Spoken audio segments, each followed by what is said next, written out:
अस्सलामुअलैकुम स्टूडेंट्स, आज हम exercise number 2.1 chapter number 2 simultaneous equation question number 1 solve the simultaneous equation part 2 solve करके देखेंगे। ठीक है, साइमल्टेनियस इक्वेशन में हमने एक एक्सप्रेशन को इक्वेशन नंबर 1 का नाम दे दिया, एक को इक्वेशन नंबर 2 का नाम दे दिया। ठीक है, हमने फिर इक्वेशन नंबर 1 में से in term of x value निकाल ली, जो कि हम सब्स्टिट्यूट करेंगे। y की वैल्यू कहाँ पे सब्स्टिट्यूट करेंगे? इक्वेशन नंबर 2 में। इक्वेशन नंबर 2 ये है। ठीक है, जहाँ जहाँ y आ रहा होगा वहाँ वहाँ हमने y की वैल्यू सब्स्टिट्यूट कर देनी है। तो हमारी जो एक्सप्रेशन है या इक्वेशन है वो इस तरह से बन जाएगी। एक्स स्क्वायर एक्स आ गया, y की जगह y की वैल्यू आ गई x माइनस 6, ठीक है, इजिकल्स टू 8। अब हमने इसको सॉल्व करना है। एक्स स्क्वायर की जगह एक्स स्क्वायर रहा और ये वाला x इस अंदर वाली ब्रैकेट की ऑल टर्म्स के साथ मल्टीप्लाई कर देंगे, तो ये एक्स स्क्वायर बन गया माइनस 6x और ये वाले 8 को हम इजिकल्स टू से इस साइड पे ले आएंगे तो साइन जो है वो ऑपोजिट्स हो जाते हैं। यहाँ पे प्लस था, यहाँ पे माइनस 8 हो गया और इजिकल्स टू क्या बन गया? 0। अब हमने क्या करना है? अब हमने इसमें से जो एक्स स्क्वायर की टर्म्स हैं पहले उनको देखना है कि कोई और है। 2 टर्म्स थी तो यानी हमने इन दोनों को प्लस हो रहा था तो इन दोनों को हमने प्लस कर दिया, 2x स्क्वायर बन गया।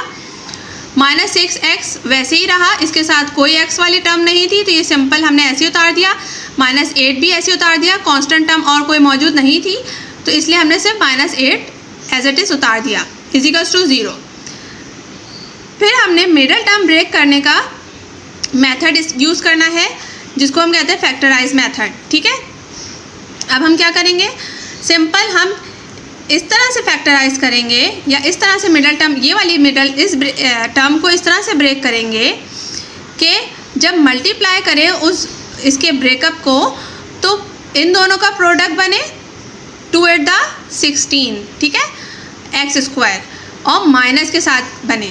ठीक है, और जब हम इस नंबर के ब्रेकअप को प्लस या माइनस करें तो 6x माइनस 6x हमारे पास वापस आना चाहिए।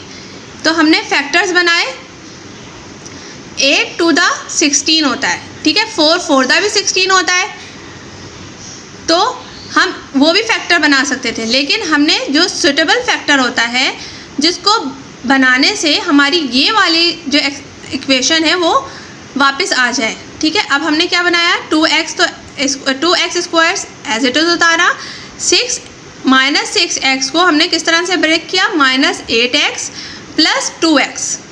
ठीक है, हमें माइनस 8x इसलिए लिया क्योंकि हमें पता है कि प्लस या माइनस करने के बाद जो साइन आना चाहिए वो बड़े का साइन इधर आना चाहिए, तो हमें ऊपर चाहिए था माइनस का साइन, वरना हम 2 के साथ भी माइनस लगा सकते थे और 8 के साथ प्लस लगा सकते थे, लेकिन हमारी ऊपर रिक्वायरमेंट थी माइनस। ठीक है, तो इसलिए हमने माइनस 8 के साथ लगाया। ठीक, अब हमने इन दोनों को मल्टीप्लाई करेंगे तो 16x स्क्वायर माइनस के साथ बनेगा, क्योंकि प्लस माइनस को जब आपस में मल्टीप्लाई करते हैं तो माइनस आता है। ठीक है, इधर भी हमें 8 के साथ माइनस का साइन चाहिए था। ठीक, और फिर हमने क्या किया? अब इन दोनों टर्म्स में से हमने 2x कॉमन ले सकते थे तो हमने ले लिया। ठीक है, तो हमारे पास ब्रैकेट में बचा x माइनस 4। जब हम इसको मल्टीप्लाई करेंगे तो वापस हमारे पास यही चीज़ आ जाएगी। ठीक है, इस तरह से हमें पता चल जाएगा कि हाँ भाई हमने जो कॉमन लिया वो सही लिया है। ठीक, अब 2x मल्टीप्लाई x तो 2x स्क्वायर बन गया, माइनस प्लस माइनस आ गया, 2 4 द 8 और x इसके साथ था। ठीक है, ये हमारा चेक करने का तरीका होता है कि हमने कॉमन सही लिया है, मिडल टर्म ब्रेक सही से किया है। ये सारी चीज़ें हमें छोटी छोटी चीज़ें ध्यान रखनी होती हैं। ठीक, अब हमने इसमें से इन दोनों टर्म्स में से 2 कॉमन ले सकते थे, हमने 2 कॉमन ले लिया प्लस के साइन के साथ, क्योंकि हमें अंदर भी माइनस का साइन चाहिए था। ठीक है, हमने 2 कॉमन ले लिया, 2 मल्टीप्लाई बाय x तो 2x बन रहा है। ठीक है, फिर 2 को हमने 4 से मल्टीप्लाई कराया तो 8 बन रहा है और माइनस का साइन साथ में आ रहा है।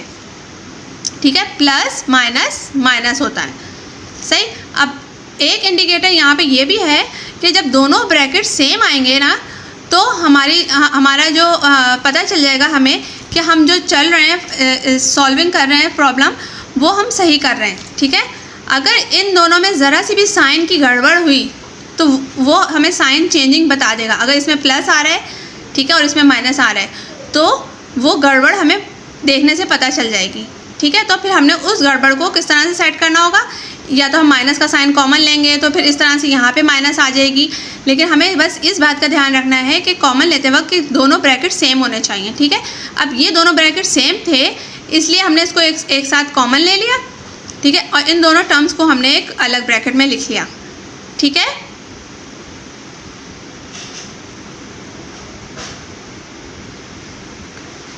ये जो सेंटेंस है हम ये लिखना चाहें तो लिख सकते हैं ताकि एग्जामिनर को या टीचर को पता चल जाए कि हाँ भाई बच्चे ने आगे क्या काम किया है, क्या उसने स्टेप फॉलो किया है करते वक्त, सॉल्यूशन करते वक्त, ठीक है। अब हमने सिंपली इन दोनों ब्रैकेट्स को अलग अलग ज़ीरो के साथ कंपेयर करवा दिया।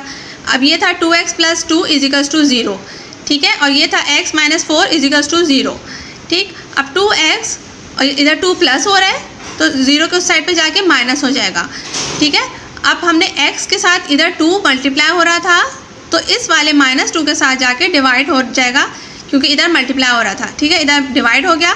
जब प्लस या माइनस हो रहा होता है तो साइन ऑपोजिट हो जाते हैं अगर हम उनकी प्लेसेस वो करते हैं = से साइड जो है वो चेंज करते हैं, ठीक है।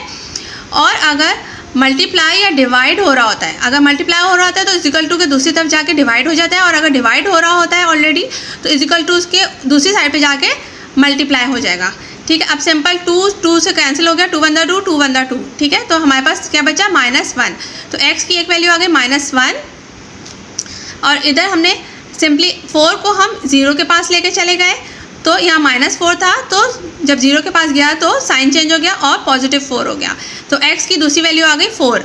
अब हमने इन दोनों वैल्यूज़ को सब्सटीट्यूट करवा देना है किसमें, इक्वेशन नंबर 1 में, जहाँ से हमने y की वैल्यू निकाली थी इन टर्म ऑफ x, ठीक है।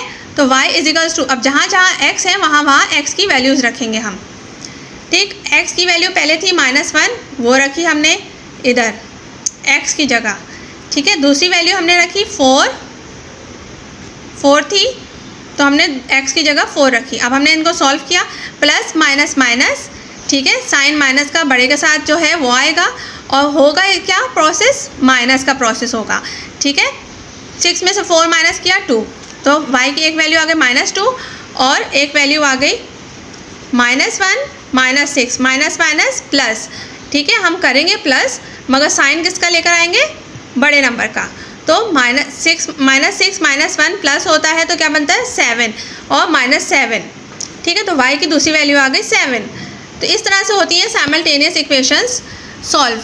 अब अगर कोई भी इक्वेशन अगर 2 इक्वेशंस के बजाय अगर 3 इक्वेशंस भी होती तो उनको भी हम इसी तरह से सॉल्व करते कि हम पहले x और y की वैल्यूज़ हम सिंपली इसी तरह से मालूम कर लेते और तीसरी इक्वेशन में हम जब वैल्यूज़ पुट करते तो हमारे पास तीसरे वेरिएबल यानी कि z की वैल्यू आ जाती, ठीक है। ओके, आपको कोई भी सवाल करना हो तो आप मुझसे कमेंट बॉक्स में कर सकते हैं।